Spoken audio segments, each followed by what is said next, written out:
চাচা, এত চিন্তিত লাগছে কেন? মা, ভোট দিই বা না দিই, আমাদের মতো গরিবের কি বা বদলাবে?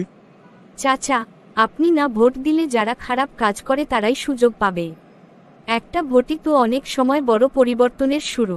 রহিম, এই নাও 500 টাকা। দাড়িপাল্লা মার্কায় সিল দিও, বউ বাচ্চার জন্য কাজে লাগবে। হাশেম ভাই, টাকাটা দরকার, কিন্তু ভোটটা আমার বিবেকের। বিবেক দিয়ে ভাগ পাওয়া যায় নাকি? আজ না হোক একদিন বিবেকই আমাদের বাঁচাবে। মা, আজ মনে হচ্ছে আমি সত্যিই কিছু করেছি। চাচা, আজ আপনি শুধু ভোট দেননি, আপনি নিজের অধিকারকে বাঁচিয়েছেন। এইবার মনে হয় সত্যিই কিছু হবে। হবে না কেন?